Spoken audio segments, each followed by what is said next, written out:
Good morning, everyone.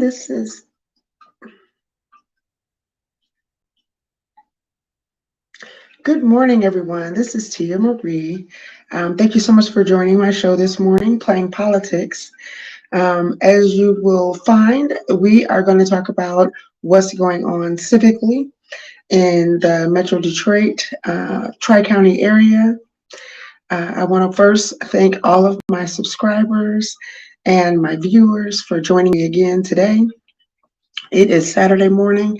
It is a frigid Saturday morning.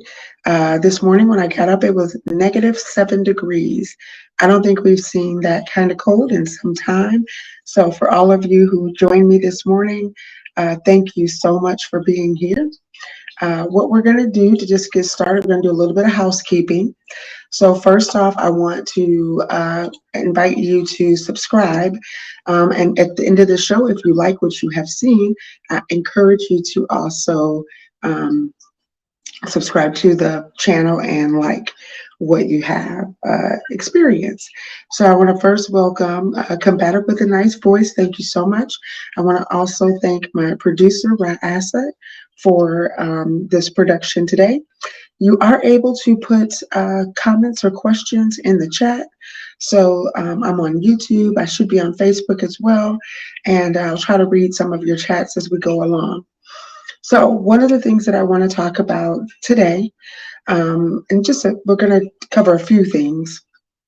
One, I just want to acknowledge that there are several school board seats that are up and available. If you check me out on Facebook, Tia Marie Sanders, you will be able to see a wonderful list that was shared with me by Community Equity Organization that shows all of the board seats throughout the Tri-County area. And I have mentioned this before, the time is now to start thinking about joining your school board. One of the main reasons why is over the last, let's say 18 months or so, the school districts have been bombarded with folks who want to prevent diversity, equity, and inclusion work that has already been done over the last 13 years at Honest School District. The three words, diversity, equity, and inclusion, have been the current buzzwords for work that makes sure that it's inclusive, that's in the school district, for children to see themselves reflected in the content and the curriculum, for access to resources where every child may need a specific support to their academic achievement as well as to their development while they are in school. And we have done this for English language learners. We have also done this for students with special needs.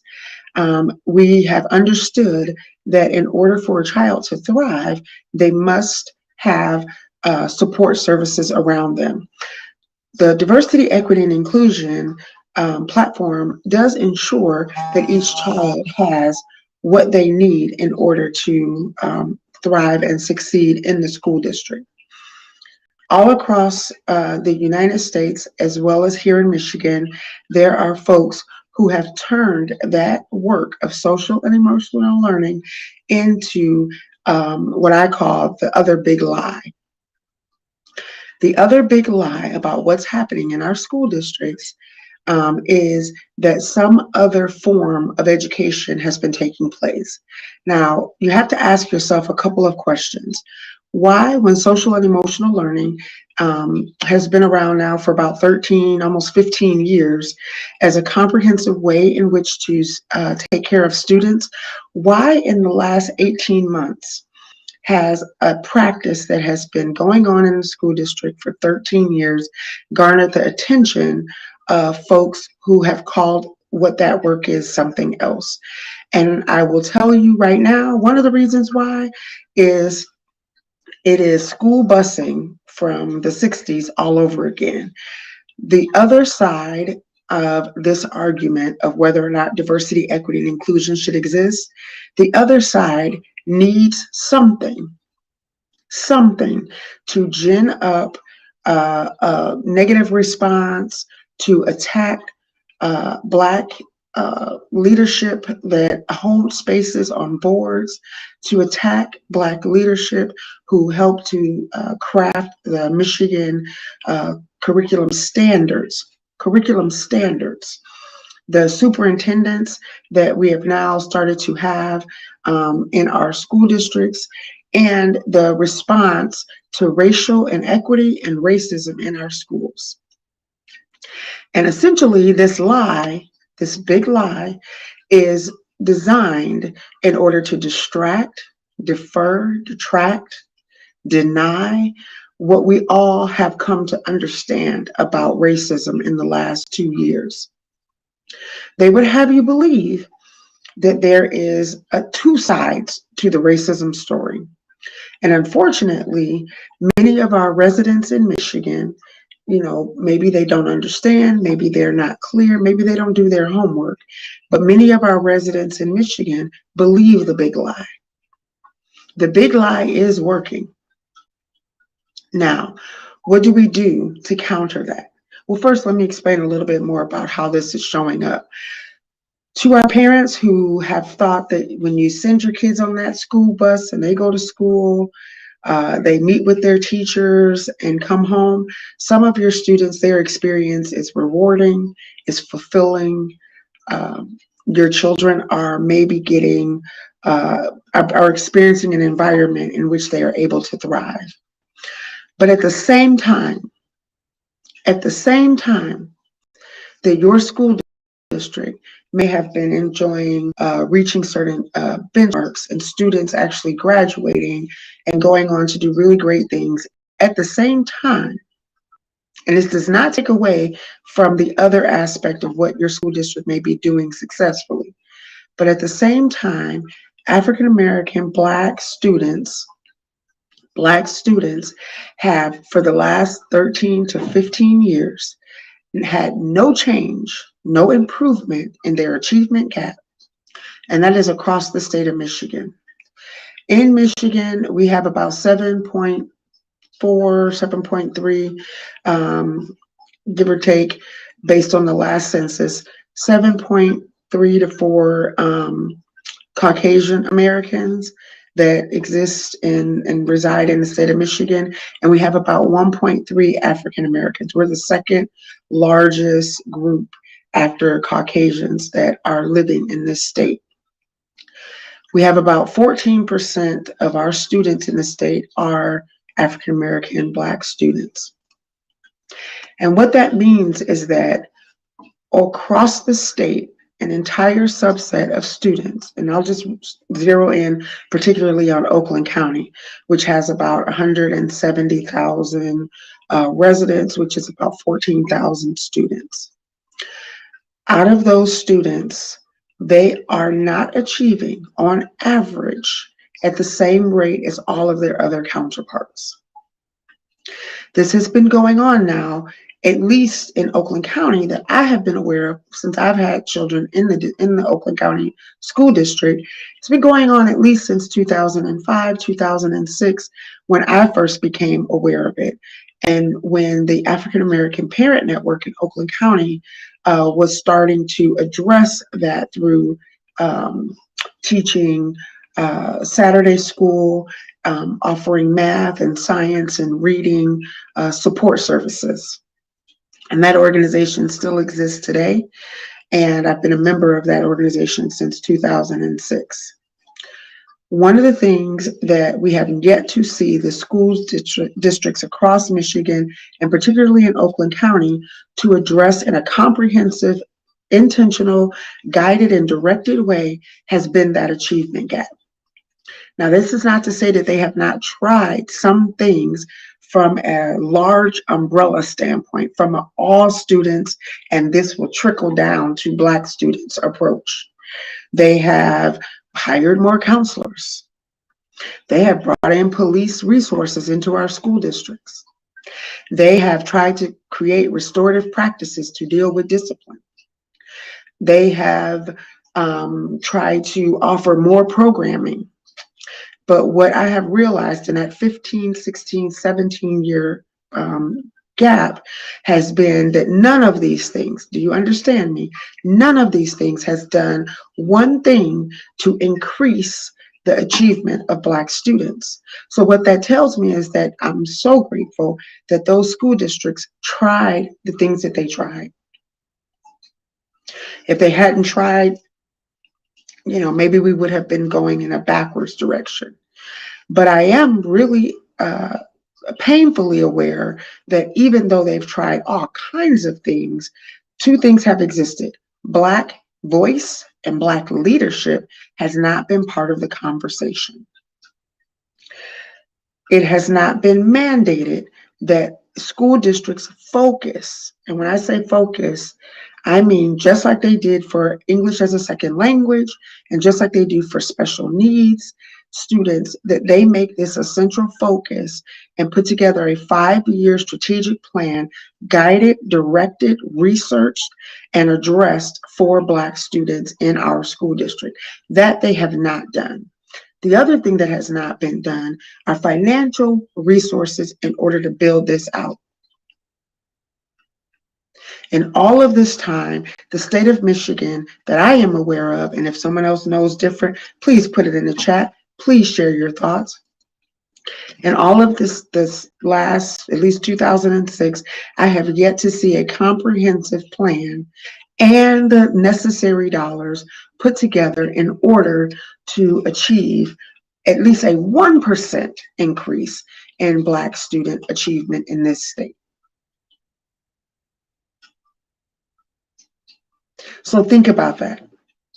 As we put together all kinds of curriculum, all kinds of new process for how kids learn and understanding that they learn in so many different ways, what we have never addressed in all of our schools throughout the desegregation of schools, have we addressed the largest issue that takes place in our school districts, and that is racism, and in particular, anti-Black racism. Because this is not a everybody's dealing with racism problem.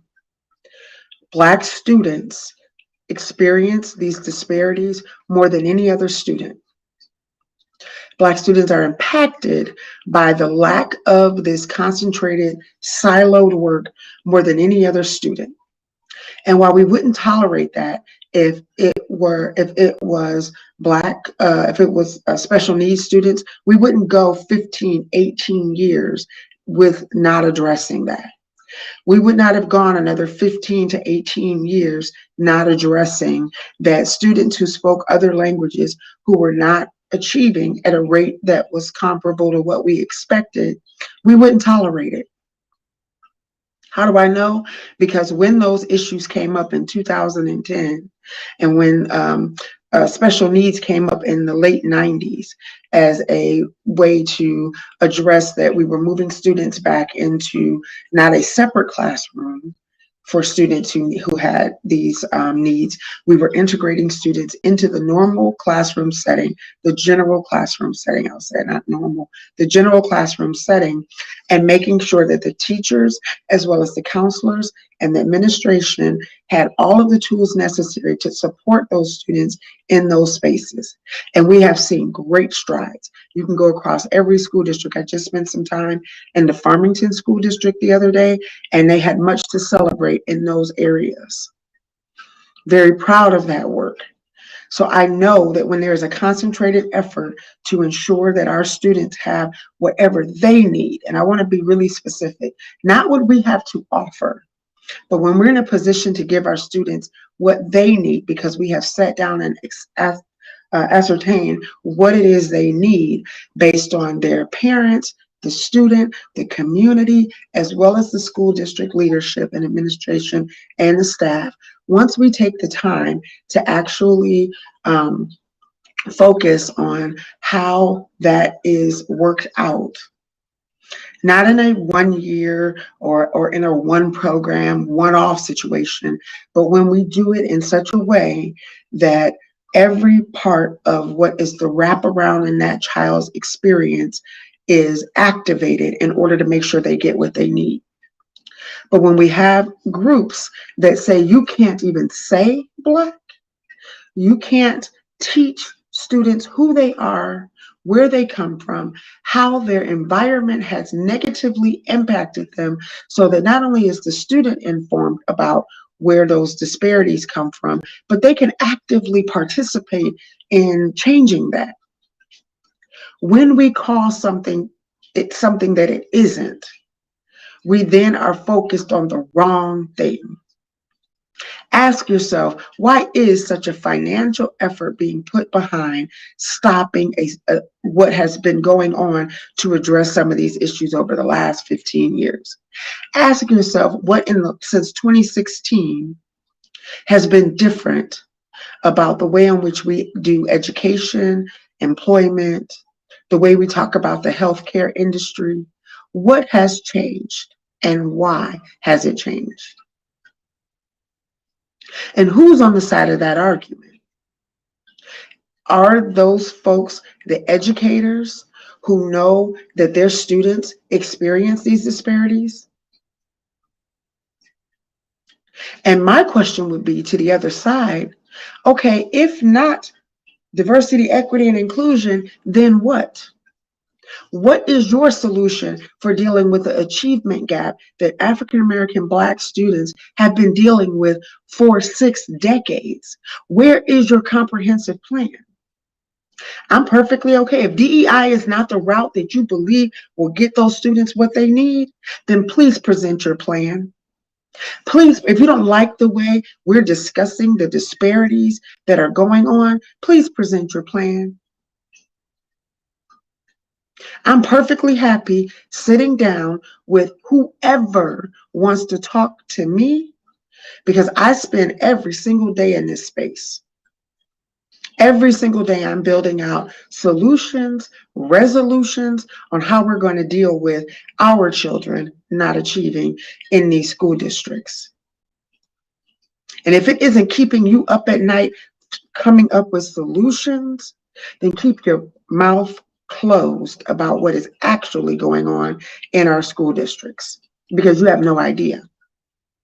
And if you do have an idea about what's actually going on in our school districts, then take that information and start to craft and work with and help build what it looks like for Black excellence to not be hampered, stifled in any way in our school districts. But you're not doing that, are you? You're not doing that.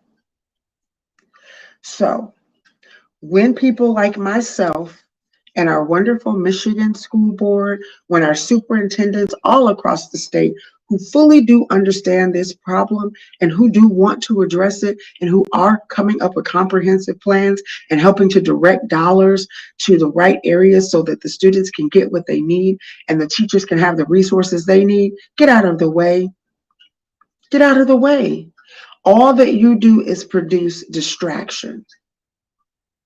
When you want to come to the table and actually talk about how we solve these things, the door is always open. But what I will not do, what people who do this work will not do, is let you take away from that work. And parents and families and community members and leaders who are also passionate about student achievement, particularly Black student achievement, because all other students are achieving pretty well, because the resources are in place so that year by year they have incremental change, one block built on top of another block, that in another decade we're going to see even more improvement. But what I will not do is allow another decade to go by where Black students are not experiencing the same thing. A lot of studies have been done to understand why that is happening and what happens repeatedly. And the Michigan School Board did a lot of this research. What tends to happen repeatedly is that Black students happen to experience racism at traumatic rates. Sorry, guys, I'm getting a little, just move my hair out of the way here. Black students are experiencing racism at an alarming rate in these schools that are designed to actually educate them. Black students don't see leadership that looks like them. They don't see themselves represented in content. They don't see themselves represented in the way in which the content is being discussed. And that's a shame. Would you like to go and experience a school environment where young girls were not recognized? We've seen what this country looks like when folks are excluded. We totally understand what that looks like. We totally understand what that looks like. All right, I am going to take a moment because I realize I've been talking for about 22 minutes. First of all, thank you all again for joining us today. Let me just see if I can pull up a couple of things. Keep putting your questions in the chat. I am going to take a look at that in just a second.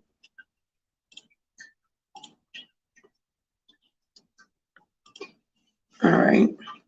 All right, so with Charles Alexander, thank you again, Charles, for joining us. I'm going to read a couple of your comments. Well, Black leadership needs to get involved in Michigan. Black teachers, Black professionals, private sector industry, labor unions, Black churches, and Blacks in the community, which he has given the acronym BIG.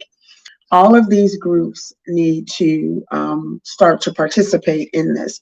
But Charles, and you're absolutely right, one of the main reasons that I believe that they do not is because they know that the moment we start concentrating across the United States on Black excellence for students, equity, and replacing racism with a system of justice, they know that the moment they do that, our Black landscape looks completely different. We are no longer impacted by the disparities that the laws and the depriving of property and the manipulation of profit have caused. So thank you so much for your comment. I appreciate it. Thanks for getting up this early. And you also put, it takes a village, all Black organizations to get involved in Michigan to close the achievement gap in Michigan. Yes, thank you very much. Let's see what we have here. Gonna check and see. Hopefully you guys liked my promo. I'm trying a few things, so put in the comments if you like the promo. What do you think about it? My producer has done an outstanding job and has done just a wonderful, wonderful job on getting us ready. I am the one that's usually kind of running late all the time, unfortunately. So thank you all for being patient. First of all, it's not easy doing a lot of this production work. It's very time consuming, and I am learning. So thank you for being on the journey with me as I learn. All right, so seeing no other comments, this is a little bit of a bored way in which to speak. Seeing no other comments, I will continue. In terms of the board seats that are coming up, please take a look at your local school board seat. The requirements to be on the school board are relatively minimal, if you will. Here we go. I just found what I was looking for, folks. As you ask questions with your school superintendent and your city clerk's office about how to run, then connect yourself with a political party that has some experience in this. Now, school board seats are nonpartisan, but you do want to activate yourself and align yourself with groups who have done the political work in your community so that they can help you with running your ads and things like that in the community. So with them. The other thing is start talking to other parents in order to help to develop your platform. Other parents will tell you what the disparities are and where their children are not getting everything that they believe their child should be able to access. I don't think anyone is against students getting what they need. It's just, are you clear on the level and the topics that are being used to manipulate that from happening? So just to give you an example, just this past Michigan School Board meeting, unfortunately, the lie about diversity, equity, inclusion in my area, which is in Oakland County, was misconstrued and manipulated into basically a lie. But if anybody has questions, they are welcome to contact me, and I'll be more than happy to explain any statement that I've ever made, any post that I've ever posted, because I am a warrior on the war against racism. Because the United States has a war on drugs, they have a war on opioid abuse, they have a war on the use of weapons, and I have found that when the United States calls it a war, apparently they mean to actually take action. So I will be very clear. I am part of a war against racism, a war against anyone that will perpetuate racism, and I am in a war and waging a war against anyone in order to protect my community, in order to protect the children who desperately need our support. Our children are, and I'm talking about Black children, are targeted in our school districts. Is it intentional? I don't know. I would hope not. But it still means that it exists. The trauma is still being experienced by our children on a daily basis. If you look at some of our school board meetings and you take a look at the students who have come up to actually talk about what they are experiencing in our schools, the Black students, when you saw that in or I think it was West Bloomfield, the students walked out of their school just a few weeks ago in a protest to find a way to stop the trauma that they're experiencing on a daily basis. In Farmington, young Black children stood up at the podium and said, enough is enough. I experience this all the time. It is impacting my learning. The children have told you what the problem is. The Michigan School Board has told you what the problem is based on their research, based on their extensive interaction with educators and superintendents. This achievement gap, this experience of our children not having every resource possible at their disposal in order to achieve is a problem. Many of the school boards, I've heard people say, well, we don't need to do equity work. Everybody, long as everybody has opportunity to succeed. Be mindful of the words that are being used. The opportunity to succeed, then they must, I guess that means they just must be able to succeed. We're not going to give them anything, long as we just give you the opportunities to succeed. We're not going to put in any of the platforms in place. We're not going to put any of the tools necessary. We're not going to put any of the funding needed in order to ensure that you have what you need to enjoy that opportunity. In fact, we're going to do just the opposite. We're going to say, no, you cannot learn about yourself.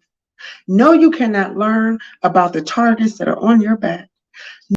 No, you cannot learn about the historical individuals who were able to put things in place like these and laws, mandates in place to deprive you of the opportunity. We don't want to talk about that.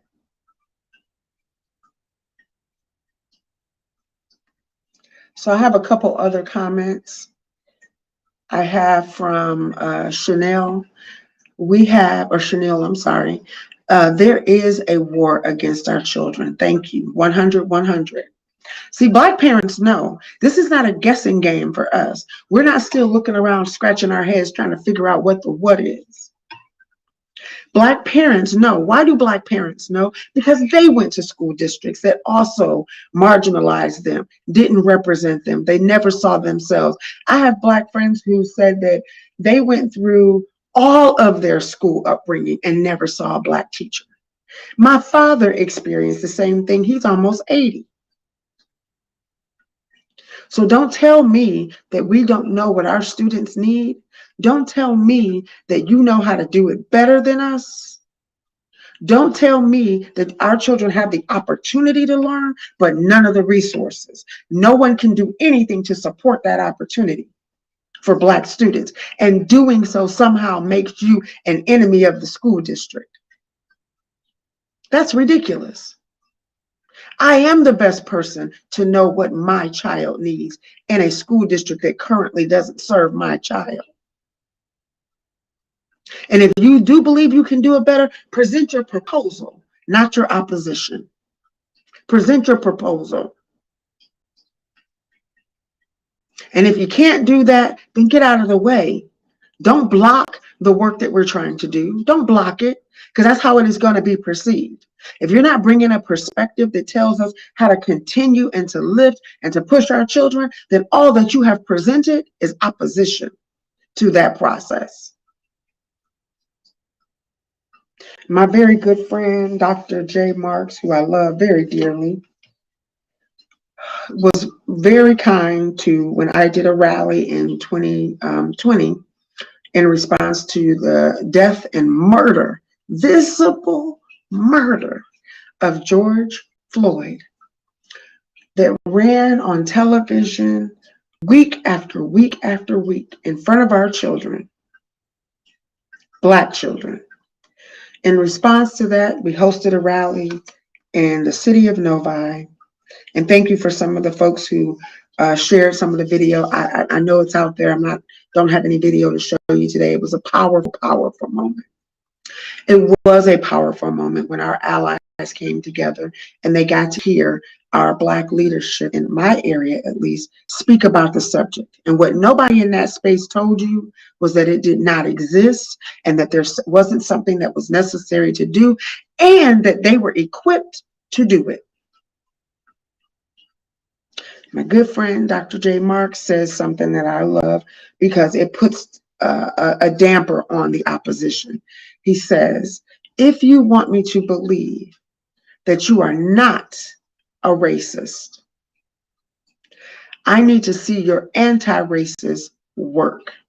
Where's your work? Where's the action that you are doing to put into place to ensure that the disparities that have been researched and documented and dialogued about and roundtabled about, where are you showing up with a plan? Because I can assure you that the Black community does have a plan. We do know what our children need better than anybody else. Now, to my Black parents, if your child at any time, any point has experienced less than the promise in your school district's mission, less than the promise of your school district's mission, then you need to join this movement to ensure that the curriculum, the environment, the culture, the leadership, the educators reflect that mission for your child. On Monday morning, we're coming up to a new count, which is on February 3rd. So I'm sorry, not Monday. It'll be this week though. This week on February 3rd will be another count day. It's not as significant as the one that's in the fall, but it's still a count day. It's the second part of the year that your school district actually tabulates that your child is in the school district in order to get the funding that they need, the resources, all of the support to start making a plan for the next year's budget. That count day is counting your child. But if your child gets less than the mission, then your child is not truly being counted. I need you to find out and do some of your own research, Black parents, and find out how much does your school district get for your child. And then tabulate that by multiple children that you may have. So if you have a child in elementary, the cost is the same. The school district gets thousands of dollars for your child. And if you still feel like they're getting less than what that dollar sign and those numbers look like behind that dollar sign, then we need you to be active. You don't necessarily have to be in opposition. Right now, if you've never done this work, you need to ask more questions. Right now, you go in to collect information, to collect data, to find out what your child may need in order to thrive. All right, I am going to pause one more time just to take a few questions. If there are any questions that you have about the process, please contact me in the chat. If you don't feel comfortable doing so, please feel free to reach out to me and I'll add something to this subject. All right. Charles is saying it has always taken a village. Yes, it has. Thank you so much. I do realize I passed the halfway mark, so I do want to take a moment to say, please, my contact information is being displayed on the screen. If you're listening to this and not able to see it, my phone number is 248-325-8093. Thank you so much. We also have a statement from Charles saying, yes, as many people as possible, such as talented neighbors, community and small business leaders, Black church leaders, football and basketball coaches, and gym coaches, Black county workers on the school boards to help Black youth in Michigan. That's what they do here in Prince George's County, Maryland. Repeat, it does take a village. Yes, thank you so much. And let's just see, let me make sure I got all of our comments. I just also want to say that the link to subscribe is also in this page. I also want to send a shout out to my dear sweet brother, Tariq Nasheed. I'll talk a little bit about what he experienced over this past week. As you all know, earlier this week, the question was asked, let's see. Ra-Asset said, I believe the new movement is going to be epic. Black people are waking up. Absolutely. Absolutely. Why? Because we are realizing that this waiting for this American dream to happen for us by osmosis, that's not how it's going to happen.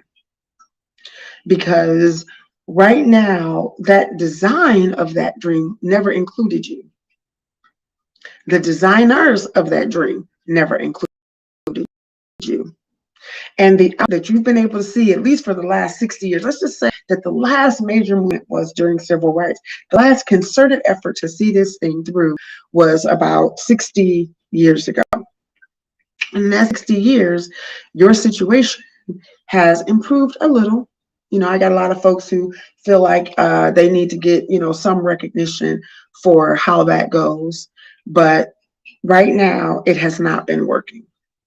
So anyway, in about the next 3 minutes, because I am going to close this out here in about 5 minutes, and I know this was a short show, but your girl got other things to do. Right now, we are hosting a nutrition program with the Tollgate MSU program. It's an extension program. It is a free virtual. It will be going on for the next several Saturdays. So if you didn't get your child registered today, I encourage you to get them registered.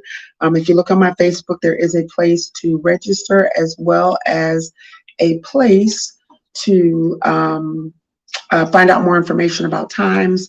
And if you have questions, you can ask the ladies. Their telephone number is on the flyer and in my Facebook page. I will post it again after this show. I also will be working on what our Saturday school looks like in Oakland County. I got some really great news this past week about some college partnerships in order to ensure that our Saturday school happens. I also know that my good friends over at Community Equity Organization in Farmington are working on a advocacy university.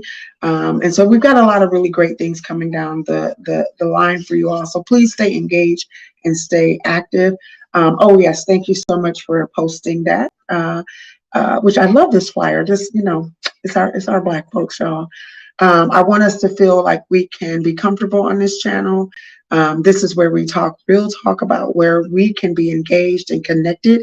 I'm on a lot of different boards. I would love to see more of us participate in those board seats and to join foundations and organizations so that we can be represented. understand what is happening and the decisions that are being made about us, for us. There are tons of decisions that are being made about us. And so please reach out to me. But anyway, I was going to tell you what was going on. So if you're on Twitter and you're aware of a new thing on Twitter called Spaces, which, guys, look, I'm learning about these spaces. Unfortunately, I am not that technically savvy, but I was able to speak the other day. My brother Tariq Nasheed, who is the producer and director of the movies Hidden Colors, that I recommend everybody go out and get. I've been trying to make sure that our local libraries actually had copies. Right here in Novi, we do have copies at the Novi Public Library. So I would like for you to check out the videos. If you're looking on YouTube, you are able to see a few clips about the movies. But my brother, who I love very, very dearly, has been this week on Twitter on those spaces. And the question, which I don't even know if the folks knew when it started, that it would garner so much attention. But on the first night, the whole process went about 20 plus hours. And the subject was, has immigration helped Black people? And if you guys have any thoughts about that, please, you'll see some registration links in here as well. But this topic has not only had a part 2, but a part 3. And I think it's going to be a part 4, because my guess is it was going on yesterday and it will continue to go on, because a couple things are happening. One, no one has given a definitive answer other than the Black community, in acknowledging that the answer to that question is no. Now, why is the question being asked in the first place? It's being asked because we as Black people, foundational Black Americans, who are uniquely different in our lineage than our immigrant Black folks that come over to this country, uniquely different from any of the folks that come over here as a choice from a country that they leave to come here. Foundational Black Americans, and if you're not sure what the term is, please look these terms up. I don't have time to go in depth. Maybe I'll do a whole program on that. Definitely check out my brother's Twitter, Tariq Nasheed, if you're interested. He does cover a lot of this in his own platform. But as you think about, how do we improve our condition against a system that has targeted, created laws and policies and mandates and citations and punishments, remove property and resources that would cause us to be in a much better condition and state? We have to stay focused and on course with what needs to happen and work collaboratively and work in all of our different circles and spaces in order to ensure that our success looks different in the next 10, 15, 25, 80, 100 years. So where the platform is that those that immigrate here to come to this country for whatever their purpose and whatever their reason is, nobody has anything against you. The fact that you chose to do that is your prerogative, it is your right, and maybe even your privilege, for all I know. But what we are not going to do, is not have problems with this bang, okay? First of all, we're not going to have problems with this bang now, okay, guys? What we are not about to do is to sit up here and have any person that is not a foundational Black American disparage us or undermine us or call us something that we are not. And that does come here and does not acknowledge the work, the effort, the sacrifice, the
Hello, everyone. We are having some technical difficulties. Don't we just love to struggle things? But we really do appreciate it. Oh, wait 1 second. I think, can you hear us, Tia Marie? I can't hear you, but my Okay. camera is going on. So I do apologize, everybody. We're going to do a part B. So we're going to close out. I thank you all for coming on. Please check us out, subscribe, like, share, and I look forward to seeing you again. I do apologize for the technical difficulties on my end. Thank you so much for joining.